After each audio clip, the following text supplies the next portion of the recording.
السلام علیکم کلاس 6 آج ہمارا سبق ہے عبادات میں اذان فضیلت اور اہمیت، یعنی اذان کی فضیلت اور اہمیت، اور اذان کے بارے میں بھی ہم پڑھیں گے، پھر ہم اس کی فضیلت دیکھیں گے اور پھر اس کے بعد اس کی اہمیت۔ چلیں صفحہ نمبر 13 ہے، کھول لیجئے، اب شروع کرتے ہیں۔ وہی سب سے پہلی بات جو سب سے پہلی لائن میں لکھی ہوئی ہے وہ بہت خوبصورت بات ہے، وہ میں پہلے پڑھ لیتی ہوں، پھر اس کے بعد ہم آگے اپنا سبق شروع کریں گے۔ کسی بھی شخص کا دل خوش کرنا عبادت ہے، یعنی دل کو خوشی دینا، یعنی دوسروں کو تکلیف دینے کے بجائے انسان کو دوسروں کو خوشی دینی چاہیے، تو یہ اللہ کی عبادت کہلائے گی، کیونکہ اللہ کے بندوں کو خوشی دی ہے اور انہیں دکھ نہیں دیا، تو یہ بھی کیا کہلائے گی؟ عبادت کہلائے گی۔ اچھا، اب یہاں سے پڑھتے ہیں اذان۔ اذان معنی اور مفہوم۔ مفہوم کا مطلب کیا ہوتا ہے؟ جو بات اچھی طریقے سے سمجھ میں آ جائے وہ مفہوم کہلاتا ہے، اور معنی تو آپ کو پتہ ہی ہے۔ تو اب یہاں سے شروع کرتے ہیں۔ معنی اور مفہوم: دن اور رات کے 24 گھنٹوں میں پوری دنیا کے کسی نہ کسی کونے سے بالعموم کا مطلب ہوتا ہے عام طور پر، اور مسلمان ممالک سے بالخصوص یعنی خاص طور پر، مسجد کے بلند و بالا میناروں سے اللہ اکبر کی صدا سنائی دیتی ہے۔ صدا کا مطلب ہوتا ہے آواز، صدا سنائی دیتی ہے جسے اذان کہا جاتا ہے۔ کہ اذان ہے کیا؟ اب اذان کے معنی کیا ہیں؟ اذان کے لغوی معنی منادی کرنا، اعلان کرنا یا بلانا کے ہیں۔ اس کے جو لغوی معنی ہیں، یعنی اگر ہم لغت میں یعنی ڈکشنری میں اس کے میننگ دیکھیں تو اس کے جو میننگ ہے عربی کے اذان کے ورڈ کے منادی ہے۔ منادی کا وہ مطلب ہوتا ہے صدا دینا، آواز دینا، اور اعلان کرنا، پکارنا، اعلان کرنا یا بلانا۔ اذان سے مراد وہ مخصوص الفاظ و کلمات ہیں جس کے ذریعے دن اور رات میں 5 مرتبہ مسلمانوں کو ایک مخصوص عبادت، نماز باجماعت ادا کرنے کے لیے بلایا جاتا ہے۔ یہ ہو گیا اس کا مفہوم۔ میننگ بھی دیکھ لیا ہم نے، اور معنی یعنی ہم نے دیکھ لیے، اور اس کا مفہوم بھی سمجھ لیا۔ یہ اسلامی کی انفرادیت ہے کہ نماز کی ادائیگی کے لیے اذان کے ذریعے بلانے اور اکٹھے کرنے کا ایسا خوبصورت انداز اور جامع طریقہ مقرر کیا ہے۔ جامع کا مطلب ہے تمام صفات، تمام خوبیاں اس میں جمع ہو جائیں تو وہ جامع کہلاتا ہے۔ تو یہ اسلامی کی انفرادیت ہے، یعنی انفرادیت کا مطلب ہے کسی اور مذہب میں منفرد ہے یہ طریقہ، کسی اور مذہب میں یہ ہے ہی نہیں، یہ کوئی طریقہ اس طرح کا طریقہ نہیں ہے۔ ابھی ہم دیکھیں گے اور مذاہب میں مختلف قسم کے طریقے ہوتے ہیں، تو لیکن ہمارے جو طریقہ ہے اذان کا، جو طریقہ ہے عبادت کے لیے بلانے کا، یہ کسی اور مذہب میں اس طرح کا طریقہ نہیں ہے۔ تو انفرادیت ہے اس میں، یعنی منفرد ہے یہ۔ اور اس میں کیا ہے کہ اکٹھے کرنے اور بلانے کا خوبصورت انداز ہے، اور اس میں تمام صفات، تمام خوبیاں جامع طریقہ ہے جمع ہو گئی ہیں۔ انسان اپنی نجی کا مطلب ہوتا ہے ذاتی۔ اب جیسے میری اپنی ذاتی مصروفیت ہے کہ ہر شخص اپنی اپنی مصروفیت کرتا ہے تو وہ نجی کہلاتی ہے۔ انسان اپنی نجی مصروفیات کی وجہ سے بعض اوقات غافل ہو جاتا ہے۔ غافل یعنی توجہ اس کی ہٹ جاتی ہے، بے پرواہ ہو جاتا ہے اور توجہ نہیں دیتا۔ تو کیا ہے کہ انسان اپنی نجی مصروفیات کی وجہ سے بعض اوقات غافل ہو جاتا ہے، تو اذان کے ذریعے سے اسے یاد دلایا جاتا ہے، احساس دلایا جاتا ہے کہ نماز باجماعت کا وقت قریب آ گیا ہے۔ یعنی ہم مصروف ہوتے ہیں، اپنے کاموں میں مصروف ہیں، تو ہماری توجہ ہٹ جاتی ہے اور وہ ٹائم نکل سکتا ہے، لیکن ہمارے لیے بہترین طریقہ کار کیا ہے کہ اذان ہوتی ہے تو ہمیں فوراً احساس ہو جاتا ہے کہ نہیں، نماز کا وقت ہو گیا، اب ہمیں نماز پڑھنی ہے۔ لہٰذا نماز کی تیاری کی جائے۔ جب اذان ہوتی ہے تو فوراً پھر بندے جو ہے وہ کیا ہے، نماز کا احساس ہو جاتا ہے، اور نماز کی تیاری کے لیے ان کو جو ہے وہ اپنی تیاری شروع کر دیتے ہیں۔ اذان میں جو الفاظ شریعت نے مقرر کیے ہیں، ان میں سب سے پہلے اللہ تعالیٰ کی بڑائی بیان کرنے کے ساتھ ساتھ توحید کی گواہی دی جاتی ہے۔ اب ایک تو یہ ہے کہ یہ اس میں ہماری مصروفیات میں ہمیں دھیان دلانے کا ذریعہ ہے اذان، کہ اب ہم اللہ کی عبادت کی طرف متوجہ ہو جائیں، ورنہ ہم پورے دن ہی کام میں مصروف رہیں تو ہم اللہ تعالیٰ کی عبادت کی طرف ہماری دھیان نہیں ہو۔ لیکن اذان بہترین ذریعہ ہے جس کے ذریعے سے ہم جو ہے وہ اللہ تعالیٰ کی عبادت کا ہمیں دھیان آ جاتا ہے، اور ہم نماز کی طرف جو ہے وہ توجہ کرتے ہیں، اور نماز کے لیے تیاری کرتے ہیں، اور نماز پڑھنے کے جو ہے وہ ارادہ کرتے ہیں۔ اب اس کے الفاظ کیا ہیں اور اس میں کیا کیا چیزیں جو ہیں وہ بتائی گئی ہیں۔ اذان میں جو الفاظ شریعت نے مقرر کیے ہیں ان میں سب سے پہلے اللہ تعالیٰ کی بڑائی بیان کرنے کے ساتھ ساتھ توحید کی گواہی دی جاتی ہے۔ توحید تو پتہ ہے آپ کو کہ تمام ذاتی اور صفاتی لحاظ سے اللہ تعالیٰ کیا ہے؟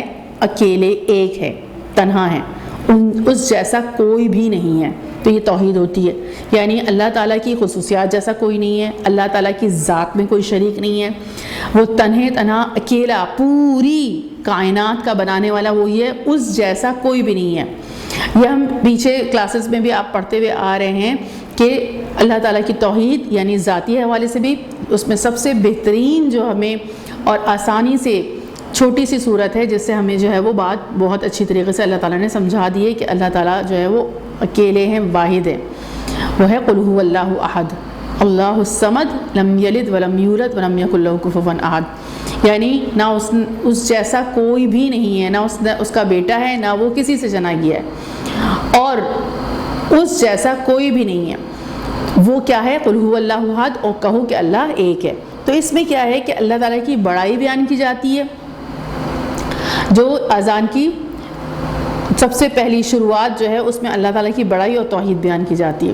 وہ کیا ہے؟ اللہ اکبر، اللہ اکبر، یہ بڑائی بیان کی جاتی ہے۔ پھر اس کے بعد لا الہ الا اللہ، یعنی نہیں ہے کوئی معبود سوائے اللہ کے، تو توحید وغیرہ جو ہے وہ بیان کی جاتی ہے اور اللہ کی بڑائی بیان کی جاتی ہے۔ ساتھ ہی اللہ تعالیٰ کے آخری نبی حضرت محمد صلی اللہ علیہ وسلم کی رسالت کی گواہی بھی دی جاتی ہے، یعنی پھر اس میں آگے بتایا جاتا ہے اشہد ان لا الہ الا اللہ و اشہد ان محمدًا عبدہ و رسولہ۔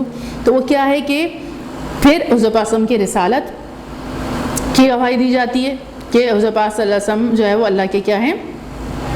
رسول ہیں۔ پھر نماز کا بلاوا ہو جاتا ہے، یعنی پہلے جو کائنات کا بنانے والا ہے اس کی بڑائی اور اس کی توحید بیان کی جاتی ہے۔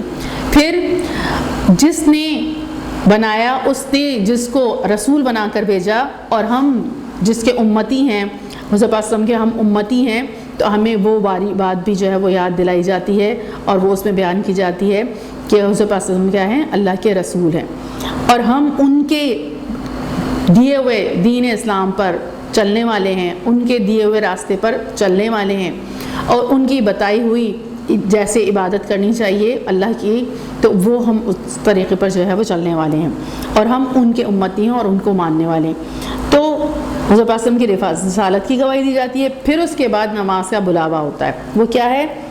اس کے بعد نماز کو کامیابی اور فلاح کا ذریعہ بتاتے ہوئے نماز میں شریک ہونے کی دعوت دی جاتی ہے۔ وہ کیا ہے؟ حیا علی الصلاح حیا علی الفلاح، آؤ نماز کی طرف، آؤ کامیابی کی طرف۔ تو کیا ہے؟ اس کے بعد نماز کو کامیابی اور فلاح کا ذریعہ بتاتے ہوئے، اب جب حیا علی الصلاح، آؤ نماز کی طرف، اور پھر اس کے بعد کیا ہے؟ حیا علی الفلاح، آؤ کامیابی کی طرف، یعنی ہم مسلمانوں کو بتایا جاتا ہے کہ تمہاری کامیابی کا واحد ذریعہ کیا ہے؟ نماز۔ 5 وقت اللہ کے پاس آؤ اور اپنی عبادت کرو اللہ کی، اور جس طرح اللہ کے رسول نے بتائی ہے ویسی عبادت کرو تو تمہیں کامیابی نصیب ہوگی۔ تو کیا ہے؟ اس کے بعد نماز کو کامیابی اور فلاح کا ذریعہ بتاتے ہوئے نماز میں شریک ہونے کی دعوت دی جاتی ہے۔ پھر اللہ تعالیٰ کی بڑائی اور عظمت بیان کی جاتی ہے، اور پھر اس کے بعد پھر توحید کی گواہی دے کر اذان ختم کی جاتی ہے۔ تو یہ پورا جو ہے وہ اس طرح اذان دی جاتی ہے۔ اذان کی ابتدا کیسے ہوئی؟